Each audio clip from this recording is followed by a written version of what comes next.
Well, good morning, everyone. I hope everyone's having an awesome morning right now. I'm chiming in live from Illinois, where it's actually currently snowing.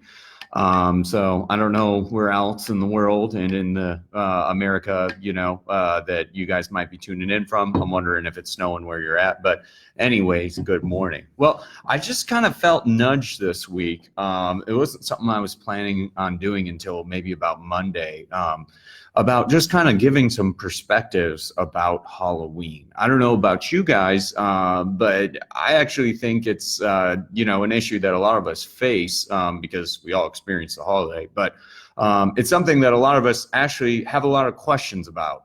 It's something that I feel like myself personally, and actually a lot of people that I've talked to, there's layers of confusion around. A lot of it centers around like, is this kind of a morally right thing? What does kind of God want in this situation, and stuff like that. So I kind of felt a nudge to be like, hey, it'd be cool to kind of go live and just kind of talk about Halloween. And so in preparatoriness or preparing for it, I jumped into actually reading a bunch of stuff online about the history of Halloween, and then I actually took it upon myself to just talk to just a bunch of people.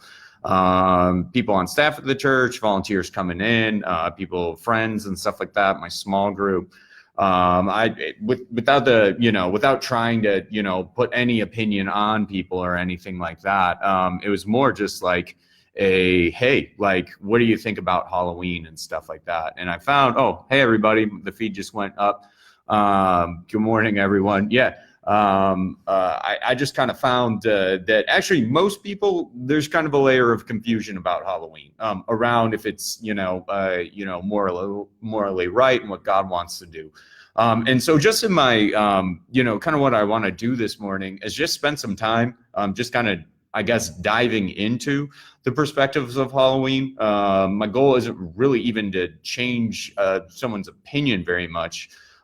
Is really just kind of flesh out a lot of the different perspectives, and hopefully between you and God, you can kind of come to your own conviction. I think with Halloween, anyways, it lands in an infinite number and creates an infinite number of gray areas that I feel like your convictions are kind of maybe the best measuring stick on. I mean, let's be real. Let's just call a spade a spade. They're like, Halloween kind of has a unique darkness about it that other holidays just don't. I get, on Christmas, a lot of people make bad decisions with their credit cards, on Valentine's Day, there's probably a lot of not good behavior that happens there too. Thanksgiving, probably a lot of gluttony going on. Let's be real. To every holiday, maybe there are some values that are kingdom, but there's definitely a side of it that just kind of isn't. And so with each holiday, a lot of times as Christians, people, living for God in a world, in a fallen world, between two ages, we kind of have to figure out and kind of synthesize what's kind of the good part about it and what's kind of the bad part about it. And so I wanted to do that with Halloween because it's a day that we're all facing right now, and kind of a lot of people make a lot of decisions on this day and stuff like that. So anyways, just trying to help people out. Thanks for joining in. I'm kind of excited to kind of do this. Well, a lot of people, when I ask kind of, hey, like, what are your thoughts on Halloween? I think a lot of times what people do when trying to figure out if something is right or wrong or not is they kind of go for the original intent. Well, I heard a lot of like, well, Halloween was pretty much a pagan holiday around this and that. So therefore it's wrong. And I get that. That's, generally a pretty good way to make an argument. If, somebody's intent is bad, it does kind of, it affects how you see what they do, right? Bad, you can do good things with bad intent, and God doesn't really seem to really love or kind of respect or give a head nod to that. So with that, but I mean, that is true, but it's actually, I kind of want to talk about kind of the history of Halloween and say that that's kind of helpful, but actually kind of not at the same time. It is true that Halloween history is likely credited to kind of a pagan holiday that was kind of in Celt or Celt. I still don't know how to pronounce that culture. Kind of this happening around Ireland and kind of in northern Britain. Kind of just digging around on Wikipedia and a couple other websites, they kind of attribute it starting around, 270 AD. It was a Halloween or a festival called Samhain, I think, Samhin, which was kind of had a twofold purpose on it. Now, one thing that I just want to say is this: Halloween happens kind of at the change of from spring into winter. And that is a very pivotal time of year, especially if you're an agricultural society. Keep in mind, back then, you were really only a bad winter and a bad harvest away from your village being wiped out. So it was just kind of a significant time. So yeah, you would probably do something on that. You'd probably gather together in some way. If you believe that some deity it could protect you in this, you'd probably pray to them. You do whatever you could to try to get the favor of whatever elements you could to kind of survive this winter. The Celts are kind of attributed with kind of the creation of this holiday that evolved into Halloween. What I'm saying is there's probably tons of different cultures that are doing very similar things, maybe at just around this time of year, around this. So, I don't know if it's 100% fair to say that they, started it. There's a lot of this kind of going around in different cultures and different people groups. So anyways, but looking in at the cults, yeah, there was, they did believe on this kind of eve, on October 31st, that it was kind of a special night. Obviously, there's a lot of, they believe that there was kind of a time where evil spirits from the spirit realm would come into the physical world and attacked. They would actually it's kind of twofold. They'd have a feast before the winter, but before that, evil spirits would come out to attack the feast. So in October 31st, they began an annual costume event to try to disguise the appearance of themselves to fool evil spirits into thinking that they weren't humans to be harmed. Kind of an interesting idea. They're actually doing evil to prevent evil, not evil to celebrate evil. But then the Druids, which is kind of like, I don't know, the priests in their kind of society, were the ruling class and required everyone to attempt tricking evil spirits and dress up to look like goblins, witches, and devils. They carved monstrous faces on gourds, which, kind of ties into the jack-o'-lanterns and stuff like that. They also put treats outside their doors, trying to divert the evil spirits away from feasting, kind of the feast that day. So the idea is a bunch of people did a bunch of stuff to kind of appease the evil spirits that could have come against them. And then the feast day itself, it was kind of like a big party. They did some things that, kind of looked like divination and trying to prophesy to each other from not great places. But I mean, this is what a lot of pagan societies do and stuff like that. But it's interesting. What happened is eventually, missionaries made it to England and then eventually up into Ireland. And actually, a lot of the Celt society, including the Druids, after hearing the gospel, a lot of them actually were pretty eager to convert into Christianity, in which case kind of the Christian church had to deal with the issue that a lot of times the Christian church back then had to deal with, where, they didn't, Christian church history is a lot of history. A lot of times when the Christian church would move into a new area, they wouldn't try to totally just destroy the culture. They kind of saw the people as a gift from God. So it wasn't about removing everything that these people believed in and celebrated him. It was kind of more about trying to redeem and find a way to kind of synthesize what they believed in along with what the church is and kind of make it kingdom. Now, again, there's times that we did this well and times where we did it horribly, especially with the first world or the Native American people. We didn't do that one well. But, keep in mind, there's a lot of different this event is happening a ton of different times and people are trying it and trying to find solutions and and stuff like that. So Christianity kind of rolls in, and Christianity sees an opportunity where, hey, these people have a huge holiday and this is a really big deal to them. There was kind of an undertone in the Celt society of, hey, let's celebrate our past relatives, and the Christian church jumped on board with that and says, hey, let's do that, but let's actually celebrate kind of our relatives in the kingdom. Let's celebrate, the martyrs, the early apostles, godly people we know. Let's just pause and celebrate how the wonderful achievements they've done in the kingdom. So the tradition of the feast, which would have been November 1st, the church kind of made it more or less a holiday called All Hallows Eve. This is kind of the merging of their culture and the gospel. This is also where the term Halloween comes from. All Hallows Eve is close to Halloween, meaning All Holy Eve. So from there, kind of they're there to celebrate really, Jesus being the creator who defeated Satan and death, through the cross. And that, hey, these beings that you used to be scared of and you'd have to appease, hey, Jesus is more powerful than them. So we're actually going to celebrate that God has overcome all these dark spiritual forces. So it was kind of an opportunity for Christianity to kind of win over the culture. Now, it was interesting that happened, around 300 AD. Around 1,000 years later, Pope Gregory, I believe it was the fourth, sent out, a letter to the rest of the Catholic Church saying, hey, what we got in Ireland, in England that's going on, this is pretty cool. You guys should get on board of this. And it became kind of an official All Saints Day that, the whole Catholic Church jumped on board. I think it's interesting. I've heard a lot of Christians say that, oh, the Halloween is kind of the devil's night. But in reality, it's the church that made Halloween actually on the map.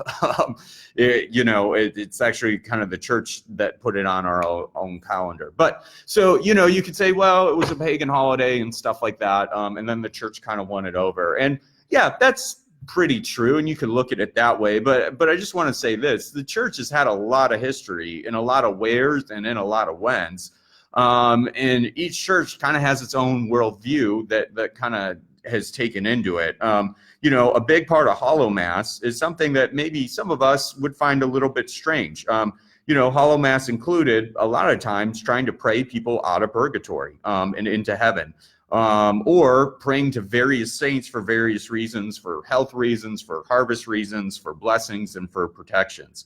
In various cultures and in various churches, people were encouraged actually to go and recite prayers at the local forests or graveyards to, kind of calm the souls of the dead. And so that they might be comforted. Also, people decorated jack-o'-lanterns for the reasons of warding off evil spirits that somehow are hanging out between heaven and hell. Not to judge anyone in the Catholic Church. I know some amazingly godly people in the Catholic Church, and I'm not saying what you're doing is right or is wrong. I'm saying as a Protestant, I do have a little pause with doing some of that. It just goes against me, kind of my worldview on how I see what we're supposed to do as Christians and kind of our role in the world. So I think that's, I think one thing that's, and keep in mind, like, that's happening. There's all these little different shades of this things happening all over the world with each culture, and stuff like that. So really, I'd say appealing to Halloween when we say, well, look at the history and look at the original meaning of it. It's kind of more about, well, when and where. There's a dozen histories of Halloween and there's a dozen traditions of Halloween. We start to look at some of the things that we do in Halloween. And it's really interesting, dressing up in costumes in some areas was about scaring off evil spirits. It was about trying to convince evil spirits that you're not a human, so they pass you over. In some areas, it was like dressing up like devils and evil spirits and Satans and all and stuff like that, from the statement of, hey guys, look at all the things that Jesus has actually like overcome. Trick-or-treating in some areas was about people asking for food and supplies for the big party that they were going to have. And if you kind of didn't pony up in the town, it was kind of a jerk thing to do. So they would actually, probably do something mean to you because you're not contributing to the community. In certain times, it was actually literally just kind of alms for the poor. And it was the poor would come to you and they're just asking for food. Because it's getting into, harvest time and people probably have a little bit more to give around. And it was an exchange of, hey, if you give me some food, I'll spend some time praying for your family, or I'll spend some time praying some relatives out of purgatory. Jack-o'-lanterns have a similar story, which is funny. They originally started with turnips, but they themselves have a ton of different meanings. Some of them would say are a little bit good. Some of them are a little bit bad. Halloween, really, when you really look down of it, it's kind of a mesh of a ton of things. What we celebrate, I would say, in America right now, a lot of people contribute to. It was really a lot of what the Irish were kind of celebrating. And when they, an influx of them came in around in the 1820s and the 1830s, they kind of moved over because of the just immigration, possibly the potato famine and stuff like that, that kind of popularized the traditions we associate with Halloween now. The Halloween before that was very different, and arguably probably the Halloween that we have after this in 100 years will be very different too. Halloween is just kind of a hodgepodge of a lot of different cultures, a lot of different practices, a lot of different lens, and a lot of different wares. Some of them are very, very, I'd say, kingdom, celebrating Jesus overcoming the forces of darkness. That's awesome. Some of them are very not, so there's no official, ins and out of Halloween. So really, it's just kind of interesting to draw from, hey, where did Halloween come from? As kind of a moral argument of, is this right or wrong? Which is, I find just kind of interesting. One thing that I do think is worth sort of noting is that Halloween actually isn't an official holiday, at least for us in the United States, unlike things like Thanksgiving, unlike things like Christmas Eve, where the government has intentionally made a ruling of, hey, this is a day that we will, separate ourselves from working, and we are going to devote this day to a certain reason. There's really no official that for Halloween. So to a lot of people, Halloween is kind of what you make out of it.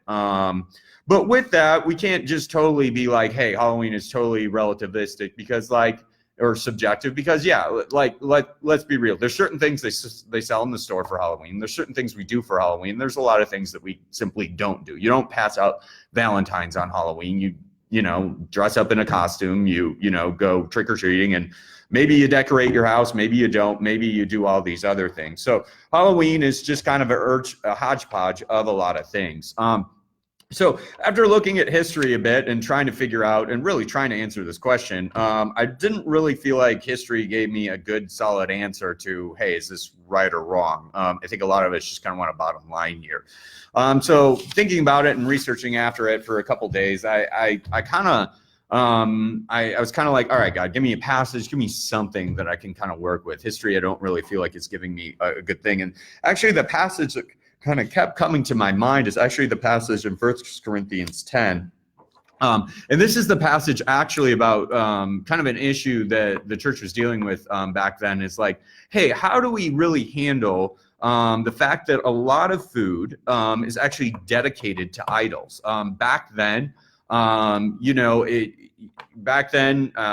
most people were aligned with a god. And if you were to, get meat, which required you to kill an animal and kind of harvest the meat of, you would kill it in the name of a certain god. It's just what they did back then. Your crops were dedicated to a certain god, because most, in that culture back then, most of what you are doing, you are trying to appease kind of the spirits around you for favor and for life and stuff like that. So in the context of that, Christians are trying to figure out, like, look, guys, how do we eat meat when most of it we know is dedicated to idols? Like, do we just go vegan? Like, what, vegetarian? What do we do? Or even the crops, that's probably not safe either. We're supposed to honor God with our conduct, but everything around us has kind of been dedicated to this or to that. Like, what is kind of our response to that?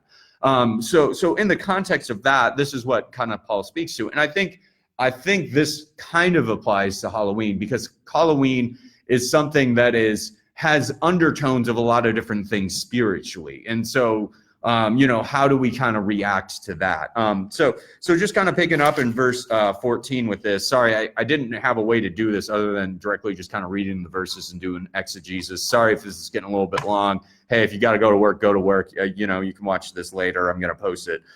So picking up on 1 Corinthians 10:14. So this is Paul kind of talking to the Corinthian church. What he did is he just kind of built up an argument about, hey, guys, a really good backdrop of how to think about our lives now as Christians is kind of like how we picture the experience of the Israelites wandering around in the wilderness. They were out in the desert. Obviously, there's bad guys around. There's lots of things. There's lack of resources around and stuff.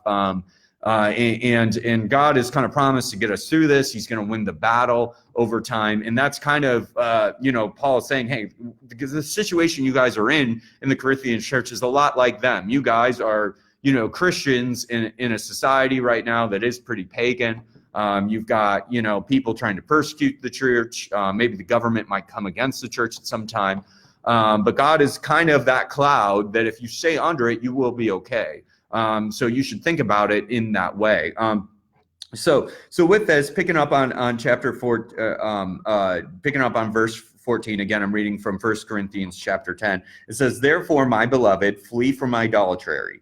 I speak to you as sensible people and judge for yourselves what I say," which is good. I always love it when Paul says, hey, I'm going to say something, it's going to be very black and white, but I'm giving you permission to think about it, like use your own reasoning capacities to what I say. So, hey, I don't want you guys involved in worshiping other gods. The cup of blessing that we bless is not is it not a participation in the blood of Christ? The bread that we break, is it not in participation of the body of Christ? Because there is one bread, we who are many are one body. For we all partake of the one bread. Consider the people of Israel of Israel are not those who eat the sacrifice participants in the altar. What do I imply then? So what Paul is saying is, look, guys, if you're part of any of it, you're kind of part of all of it. Like back then there was, I believe a festival where you would kind of dedicate the bread to God. And then afterwards, everyone in Israel would eat kind of the bread, and maybe only one loaf made it up to the altar. But if you're just eating the bread, period, that's associated with the festival, you're kind of taking part in the offering. And so Paul then goes forward to say, no, I imply that the whole pagan sacrifice they offer to a demon and not to God. I do not want you to be participants with demons. You cannot drink the cup of the Lord and the cup of demons. So one of the things that I realize is, in the response to Halloween, I kind of noticed 3 responses. One is complete, I don't do anything, it's not wrong. One is, I try to find the good in it and just celebrate the safe stuff. I'll call that one compromise. One is I just go, whatever, it's all good. None of that stuff is real. It's just kind of a fun night for the kids. So those are kind of the 3 responses. And I think what's really interesting is Paul starts with actually these couple verses. If you're all for, no, I don't want any participation in Halloween, this is actually verse-wise, it's kind of looks like it's leading to you that way because, hey, that's a demonic thing. I don't want any, part in it and stuff like that. One of the things that is super interesting, that a lot of it's actually a perspective that I never heard in talking to a lot of people about Halloween is this. You cannot drink from the cup of the Lord and the cup of demons. You cannot participate in the table of the Lord and the table of demons. You shall not provoke the Lord to jealousy. Are we stronger than him? A lot of people that have totally abstained from Halloween, a lot of it was more about like, I don't want to open a door to the devil. And I get that. Like, I really do. But one of the things that's interesting that Paul says about this is he says, hey, don't participate in feasts that are, have meat and food that are dedicated to a demon, for the reason of not that a door is open, for the reason of, hey guys, it's just not okay to cheat on God, which is interesting because I never heard that response. A lot of us, a lot of the response was more kind of fear-based, like, hey, I don't want to open a door. I don't want the devil to come into my house. There's things that could happen, that I don't want to open up to myself or to my family. Logically, that makes sense. Sometimes there was kind of a hint of fear behind it, but I really thought what was interesting is Paul says, actually, no, it's not about fear. It's not about open a door. I think Paul is just so persuaded on how big God is and just how big, even though if you got demons, that's not a hard issue for Jesus to work with. It's more about, hey, don't cheat on God. That's not okay. The thing about being a Christian is you're solely committed to God. It's kind of like marriage, solely committed to one person. So if something kind of is credited to another God, it's kind of like cheating on God. So don't be involved with it. Just kind of an interesting perspective. So if you just stopped reading there, you could totally say, hey, abstinence and just completely removing yourself and avoiding Halloween is probably the right way to go. But Paul actually keeps going on, which I think is really interesting. So he picks up in 23 and he says, all things are lawful, but not all things helpful. Now, I have heard that verse misquoted a lot of times. All things lawful was kind of an idiom that was going around in kind of that period of time where, people would look at grace, but also kind of fall into the trap of like licentiousness where, look, the law's overcome. So, God's okay with anything. So, do what you want. And Paul is actually specifically, when he says all things are lawful, he's not saying all things are lawful. He's quoting it by saying, hey, all things are lawful, dudes, but clearly not all things are helpful. All things are lawful, but not all things build up. Look, like that response actually isn't very smart. That response isn't very godly, because A, it's not going to help you, and B, it's not really going to edify you in Christ. Paul is making a strong argument against liventiousness, not saying that, hey, it's just okay. Let one seek his own good. Let not one seek his own good, but the good of the neighbor. And this is really where I feel like, to me, it gets really interesting. Okay, so picking up. Eat whatever is sold in the meat market without raising questions on grounds of conscience. So Paul's saying, okay, look, I don't want you involved with demons. And if there's a feast that is going on with the demon, you can't be involved with it. But his answer of how to live everyday life, I think, is really interesting. It's this: look, when you go to the meat market, just don't ask. Just don't ask. You just don't know what being or what God it is dedicated to. And his response is, for the earth is the Lord's and the fullness thereof. So you do this. You don't ask because look, I don't care. It's meat, and God made the world. God made the animals. So my background premise is, if I don't know, it's God's creation and it doesn't really matter. But he says, and it doesn't really matter. Picking up on 27, if one of the unbelievers invites you to dinner and you are disposed to go, eat whatever is set before you without raising any questions on the ground of conscience. So this is kind of interesting. He says, look, if you're invited over to even a neighbor's house or a pagan's house that isn't honoring God, and they set food before you, it's probably been dedicated to an idol. But what you should do is just not ask and just eat what's set before you. Because in the background, he's saying, look, don't look for your own good, look for the good of your community. So in that case, it's actually really an honoring thing for you just to go there, for you to take part in the dinner. It's good for you to eat the food. It's good for you just to be a nice neighbor, and to be friendly, and stuff like that. But, and then Paul keeps going, if someone does say to you, this has been offered to a sacrifice, then do not eat it. And this is interesting. For the sake of conscience. I do not mean your conscience, but his. For what should my liberty be determined by someone else's conscience? Which I think is beautiful. What Paul is saying is, look, if they say, hey, we dedicated this meat to Zeus, you shouldn't eat it. But you shouldn't eat it on the grounds of you. You shouldn't eat it on the grounds of them, because they are going to observe someone that says, hey, I'm a Christian, which means I only bow down to Christ. But now I'm eating food that's been offered to other gods. So they're thinking they're not really legit. Christianity isn't, they're not really following God kind of in their faith. So it's more about them. To you, it doesn't maybe matter as much, because it as much as it was maybe dedicated to a demon, it really is God's animal to begin with. It is God's earth. So why do they get to have it? They shouldn't have it. Things are made pure by thanksgiving and prayer, meaning, look, I thank you, God, that you made this animal. But on the grounds of how this would look to your neighbors, you shouldn't do it. If I partake with thankfulness, why am I denounced for what I am giving thanks for? What he's saying, look, if you're thankful for it, it really probably doesn't matter. So whether I should eat or drink, do what you do for the glory of God. Give no offense to the Jews, the Greeks, or to the Greeks, or to the church of God. I try to please everyone in everything I do, not by seeking my own advantage, for that of the many, so that they may be saved. So I think one of the things that Paul really brings up, which kind of connects with Halloween, is this. Look, guys, there's kind of a pagan side of this. But at the end of the day, Paul kind of argues the side of really look, the devil, some people say Halloween is the devil's day. No, every day belongs to God. Every day is the day that God made. Why does the devil get a day? And if we give the devil the day, he will, I'm sure, try to find a way to take every day. The devil is not anywhere close to God's strength.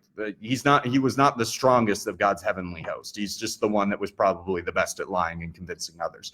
So we're just not going to give him that day. But what he's saying is, look, guys, in what you do, you should probably think a little bit bigger than you, but really the context of your community. What does it mean when you do this? And that is, I'd say, kind of the challenge that I would say for all of you in all over the world right now with Halloween. To people that strictly say, hey, I don't want any involvement with Halloween. I think there's a demonic side of it. I don't think it's safe. It opens doors. I get it. Honestly, it's a good argument. There's stuff there that's pretty dark. Let's be real. There's, we're putting ghosts in people's lawns. We're dressing up like axe murderers. It's not really kingdom. And if your conscience tells you, hey, don't be involved with it, then don't. I do have a little bit of a challenge that, if anything is rooted in, I'm not doing this because I'm afraid of what the devil might do to me. I just want to say Jesus is way bigger than that. And just because the dude is wearing a costume doesn't necessarily mean that he's more powerful with God. I do totally know that, to certain, I guess, to certain people that practice things like dark magic, witches and covenants and covens and stuff like this is supposedly a really big night. I'm not really sure. I don't really know. I don't roll with those, circles. All I have is maybe an email or two from the internet, or maybe a testimony of somebody that was really involved in that. And hey, if you can't do it in good conscience, then don't. I have a friend who, he was like, he really struggled with alcohol, and because of alcohol, he fell into a really, really bad place in life. And he really was in a pit. And in that pit, he kind of made, I'd say, something, I wouldn't quite say it a vow, but really a plea to God God, if you get me out of this pit, I will never touch alcohol again. And Jesus actually miraculously got him out of the situation he is in. So to him, going back and having a drink, really would violate his conscience, even though we know it's kind of a gray area.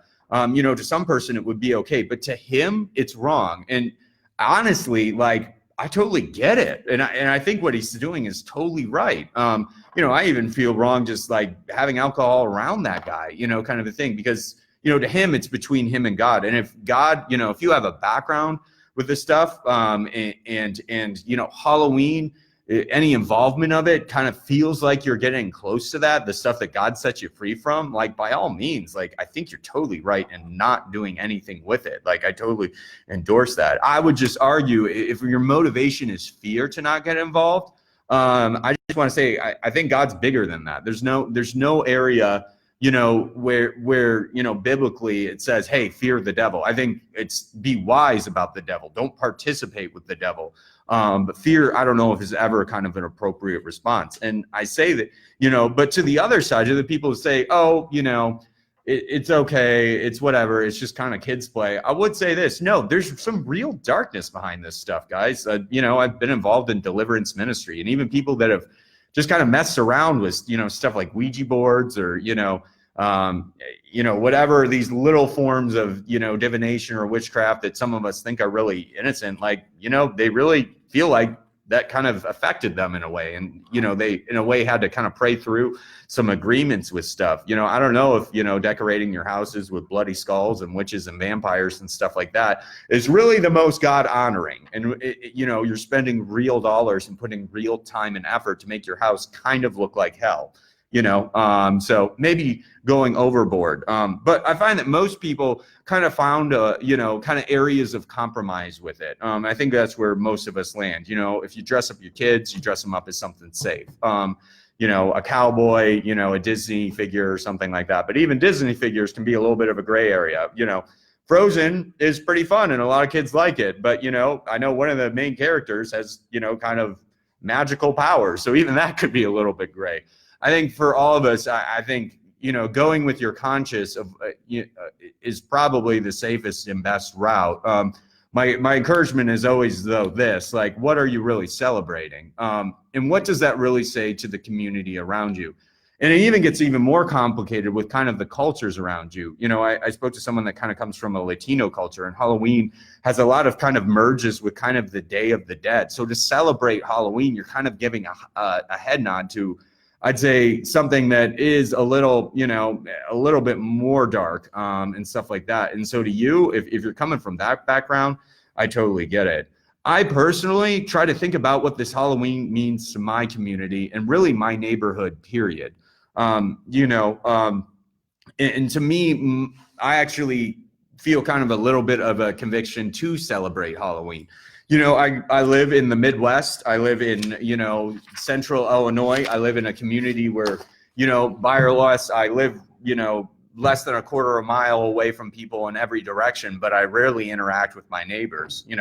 I can walk out of my building that I work in into a car, drive that car and open my garage with the remote starter, drive my car into the garage, turn it off, and turn on the garage door. I can successfully navigate going home without pretty much any face-to-face human interaction. To me, Halloween is actually one of the few times that I actually get to see my neighbors' kids, maybe have a little bit of an interaction with them where I can build some trust. And maybe hopefully they can realize that the person that lives next door to them is safe. And maybe even begin to develop a relationship with that maybe can kind of go to the kingdom or so. But that's my conviction. To me, if I participate in Halloween or not participate in Halloween, it isn't looked at as me being God honoring or not God honoring in my situation. It's more about, hey, are you kind of a good neighbor or not? So, and anyways, I know some of you probably wanted a really solid answer on should you do Halloween or should you not. And I think the best answer I can give is probably go with your conviction. And if there's anything you should do, it's probably not judge other people and their conviction about it. I think there's good reasons for it. I think there's good reasons against it. I think it's, Halloween does have some real shades of darkness, and I really caution anybody in what you're choosing to celebrate in Halloween. Are you choosing to partner with forces of darkness, fear, witchcraft, the things that are okay in Halloween? If anything is okay on Halloween that isn't okay on other days, I'd really kind of, ask questions about why, kind of a thing. Even innocent things that maybe look like just kind of games, but have a hint of, we're technically kind of doing magic, but it's not real, so we're just playing a game. I'd really strongly caution anyone in doing that it's probably not the most God-honoring thing. God kind of only wants us to interact with him. Why are you kind of cheating on him with hanging out with other spirits and seeing what they want to do or say? But anyways, God bless you guys. Sorry that went a little bit long, but it's just not a simple issue. I just want to say to all of us, have a happy Halloween to however you choose to celebrate it, if you're doing things or not. So thanks for giving me the time. I know this went really long, but I actually wanted to take a long time on it to just kind of flesh out all the opinions and stuff like that. But anyways, God bless you guys. Let's just close on a prayer because that feels right. So, hey God, thank you for today, regardless on, what what other people may be doing on today or may view it's for or it's about. At the end of the day, it's still the day that you made, and we celebrate that you are really Lord that's bigger than any dark force that's out there in the world. So Lord, we just give you today like we give you any other day, Lord, and I pray to each one of us, God, that we can find what you want us to do with it. God, what you want us to, what celebrating today in the context of how other people celebrate it would be the most meaningful and the most kingdom. In Jesus' name, amen. One of the things that I thought was kind of cool, that I just want to maybe just think about is Halloween also, as much as it's ill-defined, gives us a great opportunity. As much as Halloween is a day about kind of celebrating fear, Halloween could also be a day about celebrating courage. So I don't know how that could look in somebody's life or somebody's family, but just kind of, something to say. I think overall, my best answer given about Halloween, I think was given by a gal named Lindsay Haney. And Neil, I think you're chimed in, so I credit it to this one too. When I kind of asked her, hey, what do you think about Halloween? Her response was, well, it's a great day for outreach. I think that was probably the best answer. So anyways, God bless you guys. Thanks for jumping in. And God bless you today, however you choose to celebrate it.